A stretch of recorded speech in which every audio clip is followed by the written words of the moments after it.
Hey, this is Doug from Doug and Nikki. I'm here in the outdoor testing studio where I had a problem, and this is the answer. This is not sponsored. I actually bought these for my own vehicle, a 2018 Chevy Tahoe out in the driveway, which one of the halogen boring yellow-ish kind of headlamps has died, right? So I needed new lights. I saw this kit, which was perfect for this truck. It had the two different kind of light bulbs. It's supposed to be 6 times brighter than the original ones, that bright white light. How cool would that be, especially here in rural Florida where I want to see well down the road, avoid those turtles and stuff. So in any case, let's go put this in the car, see if it works. All right, install's done. Let's wait till it's dark out and take it out, see if it actually works.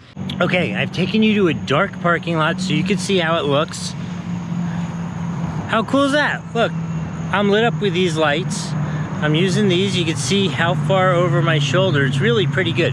So these are super easy to install. They were direct replacements for what was in my particular car. They are absolutely significantly brighter than the ones that were originally on there. They're not 6 times brighter than what was originally on there, but definitely a significant improvement in terms of the light and in terms of the look. I think they look cool. That is that bright blue white, right? Anyway, I'm gonna give these an absolute 5 out of 5 on the Doug score. They work for me. All right, see you next time.